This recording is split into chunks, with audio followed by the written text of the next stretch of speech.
Abra sua Bíblia no livro do profeta Jonas, capítulo 1. Jonas está entre Obadias e Miqueias. Não sei se auxilio de alguma maneira, porque quem já estava perdido com Jonas, encontrar Obadias vai ter mais dificuldade ainda. De vez em quando alguém me pergunta assim, isso é no Novo ou é no Antigo Testamento, pastor? Quantos já leram o livro de Jonas inteiro? Muito bem. Quantos já leram Obadias?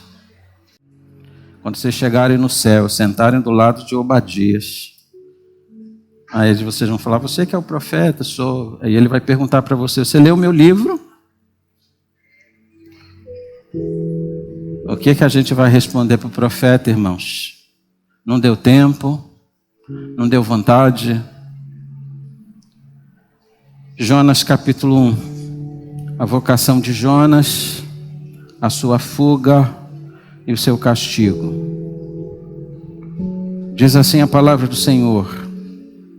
Veio a palavra do Senhor a Jonas, filho de Amitai, dizendo: Dispõe-te, vai à grande cidade de Nínive e clama contra ela, porque a sua malícia subiu até mim. Jonas se dispôs, mas para fugir da presença do Senhor para Tarsis, e tendo descido a Jope, achou um navio que ia para Tarsis. Pagou, pois, sua passagem, embarcou nele, para ir com eles para Tarsis, para longe da presença do Senhor. Mas o Senhor lançou sobre o mar um vento forte, e fez-se no mar uma grande tempestade, e o navio estava a ponto de se despedaçar. Então os marinheiros, cheios de medo, clamavam cada um ao seu Deus, e lançavam ao mar a carga que estava no navio, para o aliviarem do peso dela. Jonas, porém, havia descido ao porão e se deitado, e dormia profundamente. Chegou-se a ele o mestre do navio, e lhe disse: Que passa contigo? Agarrado ao sono, levanta-te, invoca o teu Deus, talvez assim esse Deus se lembre de nós, para que não pereçamos. E diziam uns aos outros: Vinde e lancemos sortes, para que saibamos por causa de quem nos sobreveio este mal. E lançaram sortes, e a sorte caiu sobre Jonas. Então lhe disseram: Declara-nos agora, por causa de quem nos sobreveio este mal. Que ocupação é a tua? De onde vens? Qual a tua terra? E de que povo és tu? E ele lhes respondeu: Sou hebreu e temo ao Senhor, o Deus do céu, que fez o mar e a terra. Então os homens ficaram possuídos de grande temor e lhe disseram: Que é isto que fizeste? Pois sabiam os homens que ele havia fugido da presença do Senhor, porque ele o havia declarado. Disseram-lhe: Que te faremos para que o mar se nos acalme? Porque o mar se ia tornando cada vez mais tempestuoso. Respondeu-lhes: Tomai-me e lançai-me ao mar, e o mar se aquietará, porque eu sei que por minha causa vos sobreveio esta grande tempestade. Entretanto os homens remavam, esforçando-se por alcançar a terra, mas não podiam, porquanto o mar se ia tornando cada vez mais tempestuoso contra eles. Então clamaram ao Senhor e disseram: Ah, Senhor, rogamos-te que não pereçamos por causa da vida deste homem, e não faças cair sobre nós este sangue. Quanto a nós, inocente, porque tu, Senhor, fizeste como te aprouve. E levantaram Jonas e o lançaram ao mar, e cessou o mar da sua fúria. Temeram, pois, estes homens em extremo ao Senhor, e ofereceram sacrifícios ao Senhor, e fizeram votos. Deparou o Senhor um grande peixe, para que tragasse a Jonas, e esteve Jonas 3 dias e 3 noites no ventre do peixe. Que Deus abençoe a sua palavra. Amém? Vamos orar? Obrigado, Senhor, pelo texto lido. a parte mais importante do sermão, mas agora rogamos, ó Deus, que Tu venhas instrumentalizar a vida do Teu Filho. Encha, ó Deus, o Teu Santo Espírito, coloca as palavras certas na sua boca, e que a palavra, como disse o Dr. Martin Lloyd Jones, seja lógica em fogo. Aquece o nosso coração com a Tua palavra, Senhor. Alimenta-nos com este alimento divino. Nós oramos assim confiados em Jesus. Amém. Tomem assento, por favor.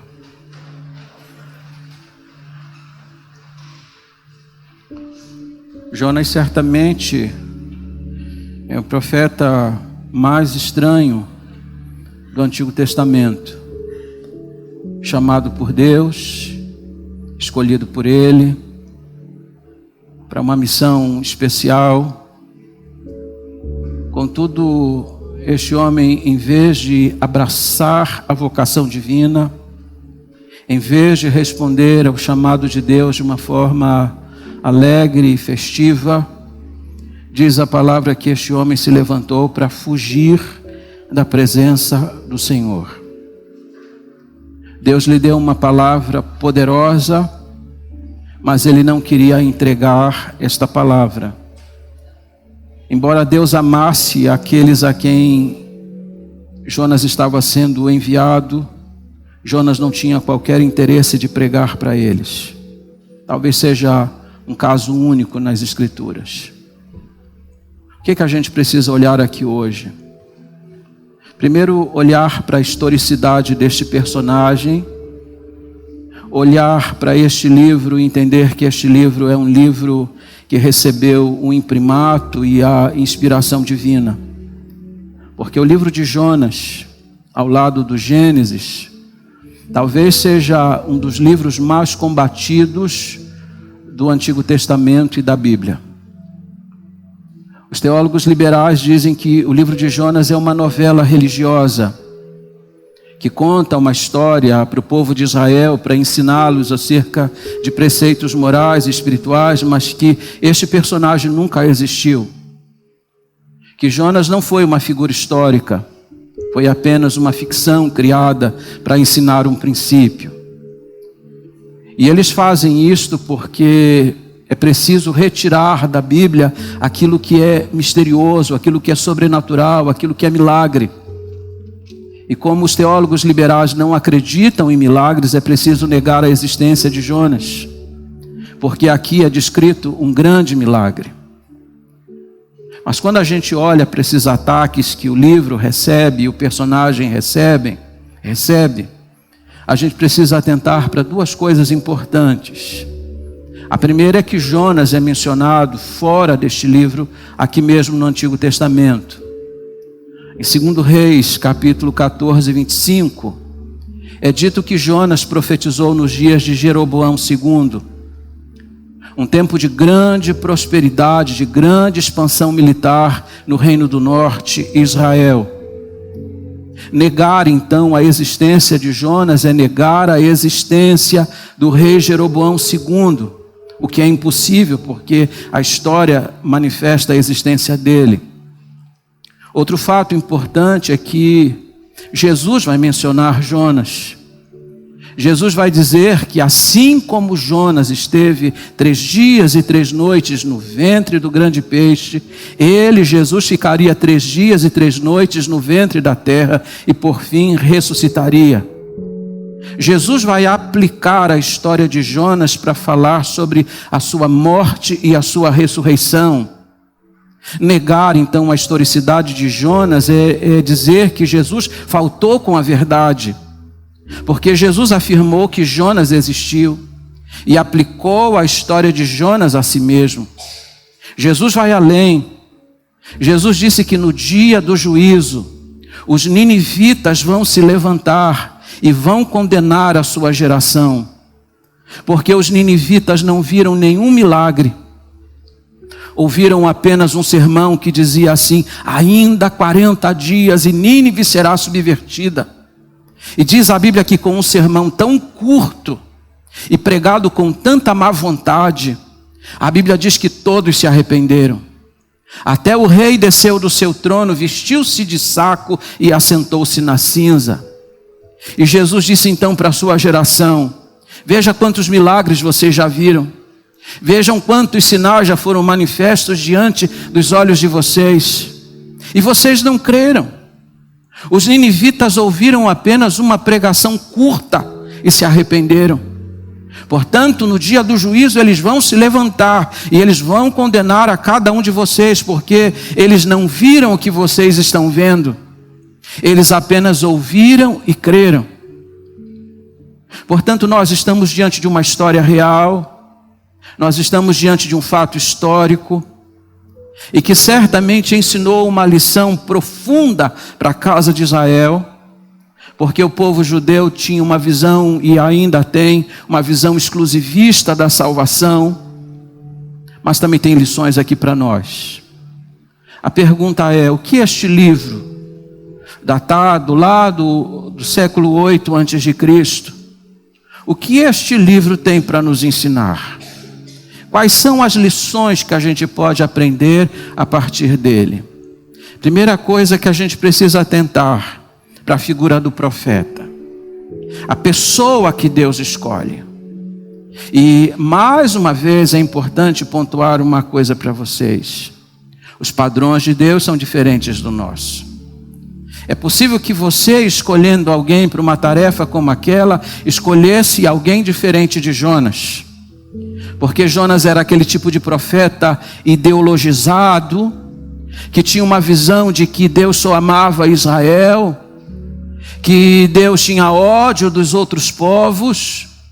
Aliás, até hoje os judeus imaginam que os gentios não servem para outra coisa senão para combustível do inferno. Deus deveria então, a priori, ter chamado uma pessoa diferente, que amasse os outros povos, que tivesse interesse em outros povos. Mas Deus não escolhe como você e eu escolhemos. Aliás, Deus escolhe uma pessoa imperfeita como Jonas para realizar a tarefa, mostrando para você e para mim que não há outro elemento que ele possa escolher. Deus sempre escolhe pessoas imperfeitas para as tarefas que ele tem para realizar. O que podemos dizer a respeito dele? Primeiro, Jonas foi o primeiro profeta o quê? Transcultural. Observe que todos os profetas que Deus chamou os profetas para falarem à casa de Israel. Deus os chamou para falar à sua própria gente, para adverti-los, para exortá-los, para apontar seus pecados, para chamá-los para Deus, mas sempre falando para a própria casa de Israel. Jonas é o primeiro profeta que Deus vai chamar com a missão de falar a um povo estrangeiro. Isso significa que foi de Jonas o privilégio de anunciar Deus para povos distantes, distintos, diferentes, que viviam embrenhados nas trevas. Jonas teve o privilégio de inaugurar a obra de missões estrangeiras. Segundo lugar, Jonas foi o primeiro profeta de Deus a desobedecer a sua ordem. Todos os profetas a quem Deus chamou realizaram com o máximo de eficiência e de boa vontade a obra do Senhor. Cumpriram o chamado do Senhor. Mas Deus vai a Jonas e diz para ele: dispõe-te. E é importante salientar esta palavra, porque sem disposição ninguém faz a obra do Senhor. Dispõe-te, manifesta a tua vontade para fazer a obra. E aqui eu falo para cada pessoa aqui neste auditório, e falo sobretudo para aqueles que estão envolvidos na obra do Evangelho, aqui em particular em nossa igreja. Quantas vezes fazemos a obra do Senhor a toque de caixa? Quantas vezes fazemos a obra do Senhor sem alegria no nosso coração? Deus disse para Jonas: dispõe-te. Deus tinha uma tarefa importante para ele realizar no seu reino. Mas você sabe que Jonas não teve disposição para fazer essa obra com alegria. Mas Deus não quer que façamos a obra dele como se nós estivéssemos com uma corda no pescoço. Quantas vezes pessoas vêm para fazer o trabalho, mas vêm assim meio que empurradas. Meu Deus, de novo, estou cansado, não aparece gente para fazer no meu lugar. Deus não quer que façamos a obra dele assim. Deus quer que você faça a obra dele com alegria. Aliás, eu preciso dizer isso para os irmãos. Aquilo que nós fazemos, muitas vezes com má vontade, os anjos fariam com o máximo de alegria. A Bíblia diz que os anjos anelaram fazer aquilo que nós fazemos. Mas esse privilégio não foi dado a eles, foi dado a nós. Então, quando nós temos uma tarefa do reino de Deus em nossas mãos, devemos fazê-la com disposição, com alegria. Dispõe-te, Jonas. Deus espera de nossa parte não apenas obediência. Deus espera de nossa parte boa vontade. Você pode dizer para um filho seu, faça isso. E ele vai resmungando e faz. Que alegria isso provoca no coração de um pai. Que alegria isso provoca no coração de uma mãe. Afinal, esse filho fez o que foi mandado, mas ele não fez com alegria. Ele fez retrucando, ele fez resmungando.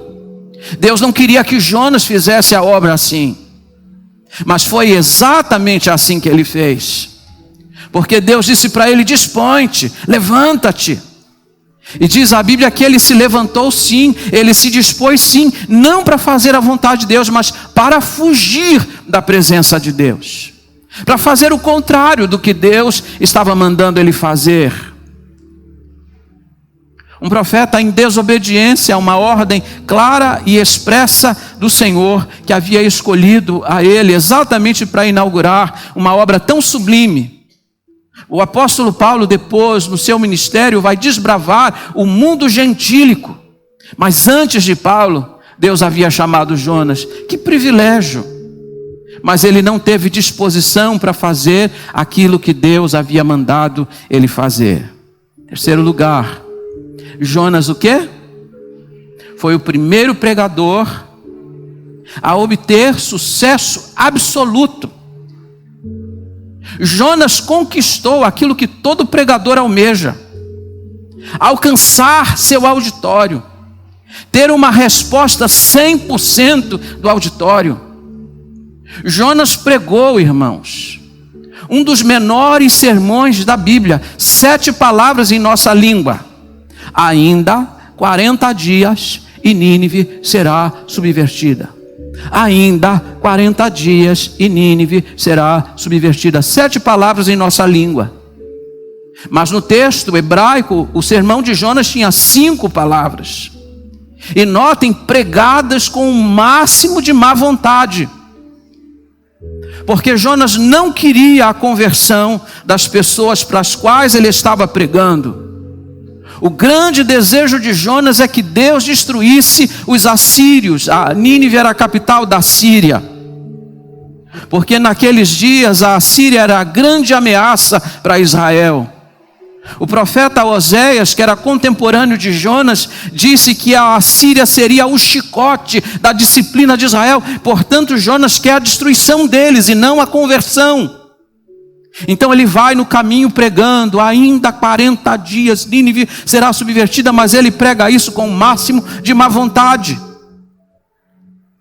Todos os pregadores que são verdadeiramente vocacionados trabalham com muito afinco para ter um bom resultado na pregação. Estudam, se esmeram. Mas Jonas se esforçou para não ter resultado, ou para ter um resultado negativo da sua pregação. Mas acontece que quando ele acabou de pregar, 120 mil pessoas que estavam na cidade haviam se arrependido. Observe que até aqueles que não ouviram diretamente a pregação se converteram. O rei não estava lá, não ouviu Jonas pregando, mas alguém disse para o rei o que Jonas havia dito e ele desceu do seu trono. Irmãos, nem Jesus conseguiu um resultado como o de Jonas. Porque embora Jesus tenha sido um pregador inigualável, embora Jesus tenha sido o mestre mais excelente, muitas vezes quando Jesus pregou e ensinou, havia no meio da multidão aqueles que rejeitavam a sua palavra, aqueles que retrucavam e aqueles que saíam odiando ainda mais. No caso de Jonas não foi assim. Jonas teve uma resposta de 100%, sucesso absoluto, um resultado estrondoso da sua pregação. Quarto lugar, Jonas possuía o quê? Uma teologia certa, mas uma prática errada. Havia um descompasso na vida de Jonas. Na cabeça, ele sabia tudo certinho, mas ele não tinha ortopatia e não tinha ortopraxia na sua vida. Ele não tinha sentimentos certos e ele não tinha a prática certa, a atitude certa em relação às pessoas para as quais ele pregava. Note que quando ele estava no barco e a tempestade se levantou e ele foi indagado pelos marinheiros, perguntaram a ele: qual é a tua ocupação? De onde vens? Qual é o teu povo? Note que na resposta Jonas vai omitir a sua ocupação. Ele não vai dizer: eu sou um profeta. Mas o que ele vai dizer a seguir é bastante revelador para nós. Ele diz assim: eu sou hebreu. Eu temo o Senhor Deus que fez os céus, a terra e o mar. Ele tem consciência de que seu Deus é poderoso. Ele tem consciência de que seu Deus é o Criador de todas as coisas. A pergunta é: se ele cria que Deus era isso de fato, por que ele estava desafiando a Deus? Se ele cria que Deus era o Criador dos céus, da terra e do mar, por que estava desobedecendo uma ordem expressa dele? Mas isso acontece conosco. A gente sabe a teologia aqui na cuca, mas quando se trata de colocar isso na prática da vida, às vezes há um verdadeiro descompasso. Temos a teologia certa, temos uma prática errada. Temos um conhecimento maravilhoso, mas temos uma conduta completamente errada. Quinto, Jonas queria o quê? Receber as bênçãos, mas ele não queria ser bênção. Diferente da nossa geração, quais são os cultos que hoje atraem pessoas às igrejas? Os cultos onde as bênçãos estão sendo o quê? Proclamadas. Eu vou para o culto da vitória. Eu vou para a campanha das 7 semanas. Porque eu estou à procura, em busca do quê? Da minha bênção. Mas muitas das pessoas que estão hoje ávidas, correndo em busca das bênçãos, não têm na mente o desejo de serem bênção. Jonas está no barco. Ele é lançado ao mar. Diz a Bíblia que o grande peixe o engole. Ele ora a Deus, Deus o liberta do ventre do grande peixe e ele se alegra com a bênção do Senhor. Chega a fazer propósitos diante daquela bênção. Jonas está olhando para a cidade depois de haver pregado, espera a destruição dela. Enquanto espera, o sol está a pino, Deus faz nascer sobre ele uma planta. E ele fica alegre com a bênção do Senhor. Ele se alegra com as bênçãos. Mas Deus levantou Jonas para ser uma bênção. Mas na hora de ser bênção, ele não queria ser bênção na vida das pessoas. Nós precisamos entender, irmãos, que Deus não fez de nós apenas receptáculos. Deus nos escolheu para ser canal de bênção para os outros. Nós não somos um reservatório que retém as bênçãos do Senhor. Deus espera que você as receba e imediatamente as transmita para outros. É óbvio que nós queremos as bênçãos, mas devemos também desejar ser uma bênção. Aliás, foi para isto que Deus chamou a nação de Israel. Quando Deus chamou a Abraão lá em Ur dos Caldeus, disse para ele: em ti serão benditas todas as famílias da terra. Essa era a vocação principal dele. Deus o estava chamando não apenas para constituir um povo e nação, mas constituir um povo e nação que pudesse ser bênção para todas as famílias da terra. Mas quantas vezes nós esquecemos que este é nosso papel? Nós fomos chamados, recebemos a bênção maior da salvação, fomos escolhidos pelo Deus eterno, mas nós que somos o reservatório da bênção, também precisamos ser o canal por onde ela flui para a vida de outros. Sexto lugar, Jonas demonstrava o quê? Mais contradição do que contrição. Deus o chama, Deus manda ele se levantar, Deus manda ele ir numa direção, mas diz a Bíblia que ele toma a direção contrária. Deus manda ele pregar, mas ele foge para não pregar. Note que esse homem declarava crer em Deus, mas esse homem não faz aquilo que Deus manda. O que falta para ele? Falta contrição. Aliás, Jonas é considerado um dos homens mais estranhos do Antigo Testamento exatamente por isso. Enquanto os pagãos oram, ele dorme. Enquanto cada um clama a seu Deus, ele está indiferente. Diz a Bíblia que quando ele está no porão do navio, ele precisa ser despertado, porque ele está dormindo profundamente, e a Septuaginta diz que ele estava roncando. Deus está manifestando castigo. Deus está agitando o mar. O navio está quase indo a pique. Os pagãos estão desesperados, estão clamando ao seu Deus, cada um oferecendo oferendas aos seus deuses, e está lá Jonas indiferente. Quanta contradição na vida de alguém que declarava conhecer a Deus e que fora chamado por ele. Sétimo lugar, Jonas não fazia jus ao próprio nome. O nome de Jonas no hebraico é Ioná, de onde se translitera seu nome. E seu nome significa pomba. E a pomba todos nós conhecemos, ela é símbolo do quê? Da paz. Mas Jonas não estava em paz. Não estava em paz nem consigo, nem com Deus, nem com as pessoas à sua volta. Exaltino Gomes Coelho Filho, de saudosa memória, disse que Jonas era uma guerra civil ambulante, estava num conflito interior muito grande. Por isso que Jerome Pott disse que o nome mais apropriado para Jonas não era pomba, mas gavião, porque era um homem conflituoso. Ele não tinha paz no seu coração. Essas são as verdades que a gente pensa sobre a vida dele. Segundo lugar, precisamos olhar para o chamado. E eu chamo a atenção de vocês para 3 detalhes importantes quando nós olhamos para a vida de Jonas. Primeiro, chamado de Deus, ele é o quê? Insistente.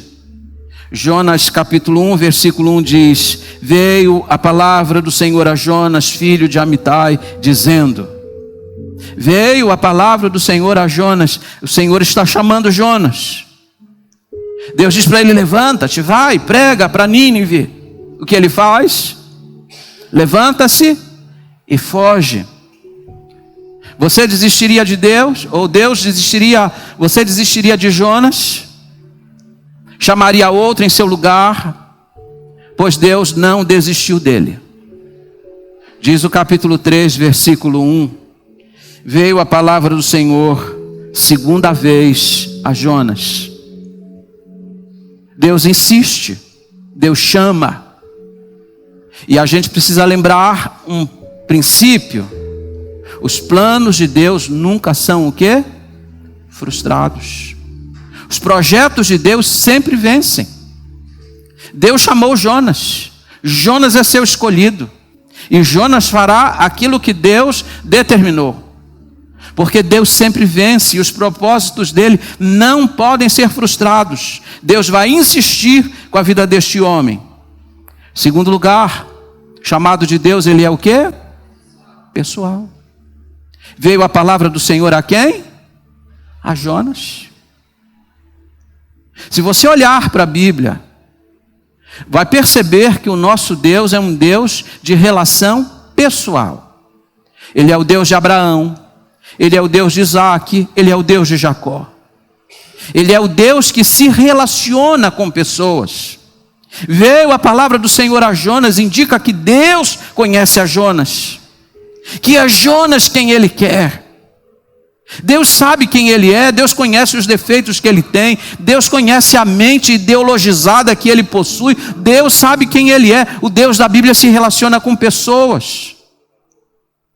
Portanto, quando Deus chamar você e você disser assim: ah, Senhor, eu não sou a pessoa ideal, ah, Senhor, eu tenho muitos defeitos, ah, Senhor, Deus já sabe tudo. Antes de chamar você, Ele formou você. Ele viu você quando você ainda nem existia. Ele é um Deus que se relaciona com pessoas e chama pessoas para fazer a sua obra. Terceiro lugar, o chamado de Deus, ele é o quê? Específico. Qual foi o chamado de Deus para Jonas? Levanta-te e vai à grande cidade de Nínive e clama contra ela. Note que Jonas não tinha liberdade para escolher assim: ah, eu não quero pregar em Nínive, eu vou pregar a palavra de Deus com fidelidade, mas vou pregar em outra cidade. Deus não mandou ele pregar em outra cidade, Deus disse que queria ele pregando em Nínive. E Nínive era a capital do Império Assírio. Agora imagine comigo, Jonas andando em todas as cidades da Assíria, mas não pregando em Nínive. E ainda que ele tivesse pregado a palavra de Deus com fidelidade, ele teria descumprido uma ordem do Senhor, porque a ordem de Deus era específica. Você vai pregar em Nínive. E note que ele também não tinha liberdade para escolher o tipo de sermão. Ele disse: ah, eu vou a Nínive, mas eu vou pregar sobre cura. Eu vou a Nínive e vou pregar sobre o amor de Deus. Eu vou a Nínive e vou pregar para eles sobre prosperidade. Não, senhores. Deus disse: você vai para Nínive e você vai pregar juízo para Nínive. Você vai clamar contra ela. E é por isso que você entende que uma palavra, mesmo pregada com má vontade, e um sermão tão curto como aquele, produziu um efeito tão tremendo como aquele, porque a palavra que Jonas pregou foi a palavra que Deus lhe confiou. Às vezes nós pregadores temos a tentação de querer mudar, temos a tentação de querer acomodar a palavra, suavizar a palavra, acolchoar a palavra para não ferir os ouvintes. Mas Deus deu a ele uma palavra: vai e clama contra ela, e dize para eles: ainda 40 dias e Nínive será subvertida. A palavra que ele pregou foi a palavra que Deus lhe confiou, e a palavra de Deus nunca volta vazia. Nós temos que ter o cuidado, como pregadores, de pregar aquilo que Deus mandou pregar, e deixar que o resultado corra por parte do Senhor. Terceiro lugar, a pessoa de Deus. Primeiro, o profeta. Segundo, o chamado. Terceiro, a pessoa de Deus. Alguns estudiosos, dando vazão à sua imaginação, imaginam que o personagem principal do livro de Jonas seja o próprio Jonas. Há outros que vão além, imaginam que o personagem principal do livro é o grande peixe. Mas a verdade é que quando você olha para o livro, percebe que o personagem central dele não é o profeta nem o peixe, mas o próprio Deus. O livro começa com ele e o livro termina com ele. E é ele quem está regendo todos os eventos que ocorrem no livro. E aí, presta atenção naquilo que eu vou dizer. Primeiro, esse Deus se manifesta como aquele que controla o quê? Aliás, primeiro, um Deus que não tolera mal, porque ele é o quê? Santo. Deus é santo. Santidade é um atributo moral de Deus.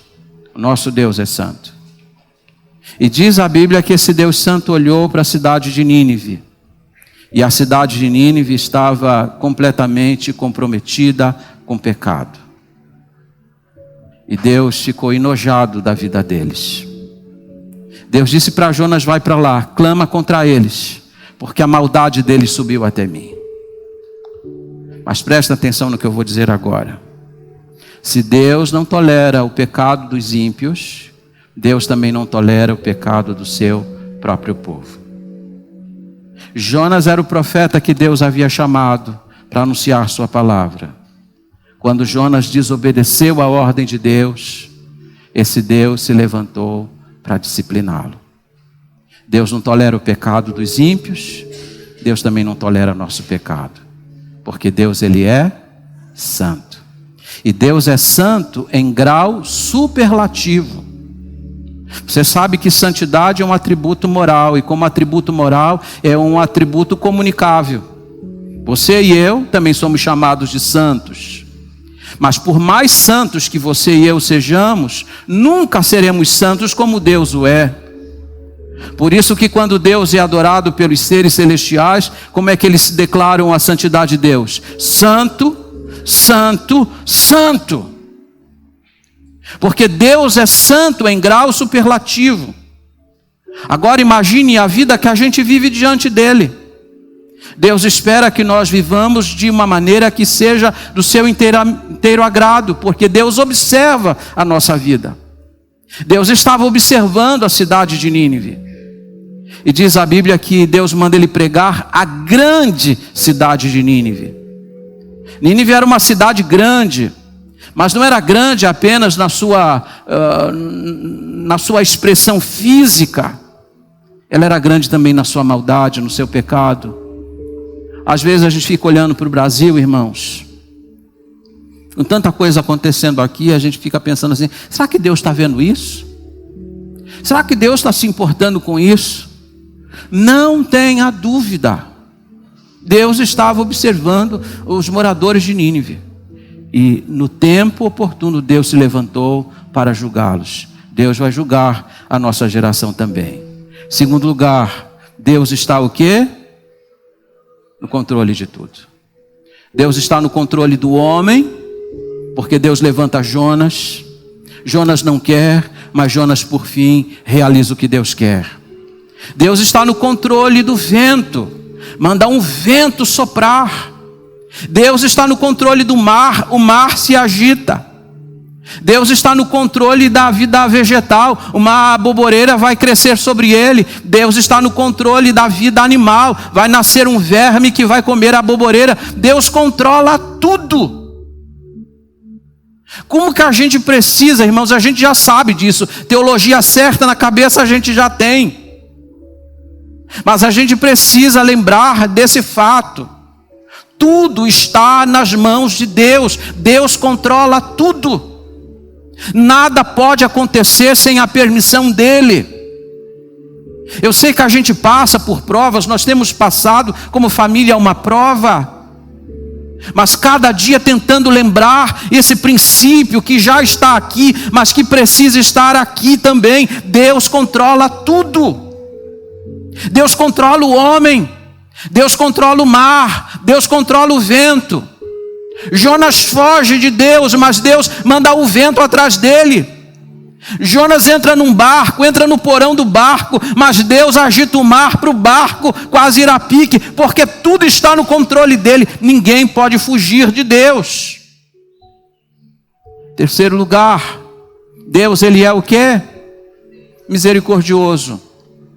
Se há uma tese que o livro de Jonas prova é esta: Deus está muito mais interessado em perdoar do que em castigar.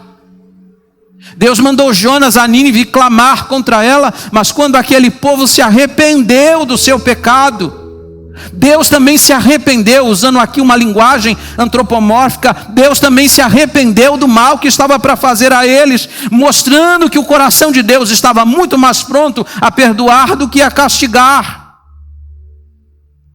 Nós é que pensamos que Deus vive atrás de nós, nos vigiando, esperando uma oportunidade para nos castigar. Deus está muito mais pronto a perdoar do que a castigar. Quarto, Deus está atento o quê? Às nossas orações. No barco os marinheiros vão fazer uma oração a Deus, Deus vai ouvi-los. No fundo do mar, no ventre do grande peixe, Jonas vai fazer uma oração. Deus vai ouvir. Aliás, diz a Bíblia, que Jonas vai orar a Deus no terceiro dia. Ele foi engolido e no terceiro dia ele orou. E eu fico me perguntando muitas vezes se ele tivesse orado no primeiro, ou se ele tivesse orado no segundo. Talvez essa história não dissesse que ele ficou lá 3 dias e 3 noites. O que é que vai nos mover para orar, irmãos? Que angústia será suficiente para nos impelir à vida de oração? Jonas ficou no ventre do peixe e esperou 3 dias para fazer aquela oração maravilhosa. E note que quando ele fez a oração, Deus a atendeu imediatamente. A Bíblia diz que depois de Jonas pregar e a cidade se arrepender e eles clamam a Deus, Deus vai ouvir. O nosso Deus é um Deus que está pronto para ouvir as orações e dar resposta efetiva a ela. E aqui lembrando a frase de John Wesley, Deus não faz nada senão em resposta ao quê? As orações. Eu não sei o que se passa na sua vida, mas a minha pergunta é, você já orou? Você já apresentou de fato, com todo o seu coração, esta causa ao Senhor?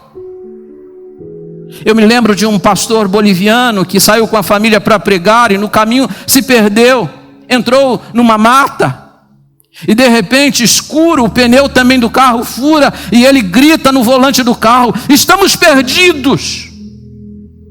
E o seu filho menor dentro do carro disse, papai, nós não estamos perdidos porque nós ainda não oramos. Deus está pronto para ouvir orações. Jonas, desobediente, está no caminho contrário, mas quando ele clama a Deus, Deus o ouve, e o ouve das profundezas do mar. Diz a Bíblia que ele está nas regiões abissais dos mares, mas ele vai orar a Deus, e no capítulo 2, versículo 6, ele disse que Deus o levantou de lá. Que Deus maravilhoso nós temos, e que muitas vezes está esperando apenas que a gente faça uma oração. Ore, mas não ore da boca para fora, ore com o seu coração, coloque o seu coração na oração. E quarto, aliás, quinto, Deus ama o quê? Todos os povos. Faltava a Jonas compreender esta verdade. Ele imagina que Deus só amava Israel, que Deus era como uma figura tribal, que só amava aquele povo. Mas uma verdade esse livro vai expressar: Deus está interessado na salvação de todos os povos. E é por isso que Jonas vai ser levantado por Deus, para ser o pregador e o missionário de Deus para falar a outras gentes.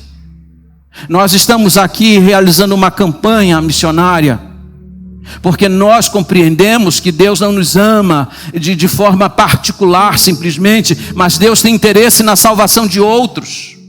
E é preciso difundir o Evangelho para que outros povos também sejam alcançados. Quarto lugar, eu já estou caminhando para o final. A dádiva da salvação. E aqui eu vou pensar 2 verdades. Primeiro, que a salvação é uma dádiva. Salvação é um presente. Você não conquista a salvação. Salvação não é um prêmio ao mérito.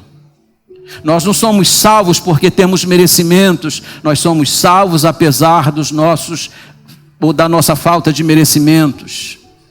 Não somos salvos por méritos, mas apesar dos deméritos. Salvação é uma dádiva que nos foi dada. Ninguém, como eu sempre digo para vocês aqui, ninguém vai entrar no céu batendo no peito e dizendo, eu cheguei aqui porque eu mereço.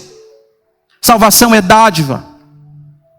E por que eu estou dizendo isso? Porque se havia um povo que não merecia ser salvo, era o povo de Nínive. Abra Naum capítulo 3, versículo 1, e o profeta diz, ai da cidade sanguinária, ai de Nínive, cheia de roubo e de furto. Nínive era considerada a pior cidade do mundo da época de Jonas. Era uma cidade perversa. Para você ter uma ideia, eles brindavam as suas conquistas em taças feitas de crânio humano. Eles matavam os seus oponentes, arrancavam a cabeça, esvaziavam o crânio e do crânio faziam uma taça para comemorarem. Mas Deus enviou o profeta para falar para eles, para que eles crescem, para que eles se arrependessem, para que eles fossem salvos. Eles mereciam ser salvos? Não, porque a salvação não é mérito humano. É graça. Segundo, entender que a salvação não é um caminho que nós fazemos para Deus. É um caminho que Deus faz em direção a nós. Irmão, salvação é gratuita, mas a salvação não é barata. Eu vou repetir isso de novo. A salvação é gratuita, mas ela não é barata. Porque ela custou um preço muito alto para Deus. Ele nos deu o seu Filho. Salvação foi um caminho que Ele abriu para chegar a nós, não é um caminho que nós construímos para chegar a Ele. Nós só somos salvos e eles só foram salvos porque Deus tomou a iniciativa da salvação. Quinto lugar, os pagãos. Aliás, até os pagãos nos ensinam algumas lições. E quando a gente olha para essa história, os pagãos vão nos ensinar algumas coisas. Vão nos ensinar que muitas vezes suas orações são mais fervorosas do que as nossas. Vocês já viram oração de crente? Muitas vezes nossas orações são frias, geladas. Mas quando você olha para esse livro e vê como eles estavam clamando fervorosamente. Você pode censurá-los, porque no início eles estão clamando aos seus deuses, mas você não pode censurá-los pela falta de fervor com que oraram. As nossas igrejas reformadas e históricas têm um certo defeito em relação às igrejas de origem pentecostal. Porque nós deixamos pelo caminho, porque tememos ser confundidos com grupos pentecostais, e esquecemos pelo caminho do fervor que a oração precisa ter. Oração precisa ter calor. Oração precisa ter vida. E os pagãos muitas vezes nos ensinam, porque na hora de clamarem aos seus deuses, eles clamam com bastante fervor. E eles manifestam muitas vezes uma religiosidade muito mais aguçada do que a nossa. Porque nós vamos levando a vida cristã às vezes assim meio que a toque de caixa. Não admira que Jesus tenha dito que os filhos das trevas muitas vezes são mais prudentes do que os filhos da luz. E em sexto lugar, irmãos, aliás, eu termino aqui. 2 lições para a gente levar para casa. Primeira, dizer para vocês que o caminho da desobediência é um caminho que leva para a escuridão. Eu sei que vai parecer poético, mas não é. Se você observar a história de Jonas, você vai observar que o caminho para o qual Deus está enviando Jonas, Deus diz para ele assim: você vai para Nínive. Nínive era o lugar onde o sol se levantava. Mas diz a Bíblia que Jonas vai tomar um caminho contrário, ele quer ir para Tarsis, exatamente onde o sol se punha. Deus está dizendo para ele: vai na direção da luz. Ele está indo em direção às trevas. Caminho da desobediência é um caminho assim. Você vai se embrenhando cada dia mais num caminho de escuridão. Mas segundo lugar, caminho da desobediência também é caminho de quê? De descida. Se você observar a incidência com que aparece o verbo descer nessa passagem, você vai ficar impressionado. Deus disse para Jonas: levanta-te, dispõe-te, vai a Nínive. Diz a Bíblia que ele se levantou, e então ele desceu a Jope, primeira descida. Em Jope ele encontrou o navio e desceu ao navio. No navio ele desceu ao porão do navio. E do porão do navio ele foi lançado ao mar e ele foi levado para as profundezas do mar. Ele está descendo, ele está descendo, ele está descendo, porque ele está em desobediência a Deus. Saiba que todas as vezes que a gente escolhe o caminho da desobediência, nós estamos escolhendo um caminho que vai nos levar cada dia mais para o fundo. Um abismo chama outro abismo. Quem está no caminho de desobediência vai começar um caminho de descida. Mas louvado seja Deus. O nosso Deus é um Deus misericordioso e que muitas vezes nos levanta dos lugares baixos. Agora, para eu terminar de fato, é dizer para vocês que Jonas pensou algo absolutamente tolo. Jonas pensou que podia fugir de Deus. Ele pensou que tomando um navio na direção contrária, que indo lá para aquilo que era chamado de o fim do mundo de sua época, Jonas faria uma viagem de 4.000 quilômetros. Ele pensou que fugindo, ele poderia fugir de Deus. Mas ninguém pode fugir de Deus, porque o nosso Deus controla tudo. Deus sabe de tudo. Deus sabe onde estamos. E se Ele tem propósitos para a nossa vida, seus propósitos serão colimados, seus propósitos serão vitoriosos. Que Deus nos ajude a fazer sua obra, mas não com uma corda no pescoço, mas com alegria no nosso coração. Dispõe-te, levanta-te, faça a obra. Há uma obra para ser feita, mas faça a obra do Senhor com alegria.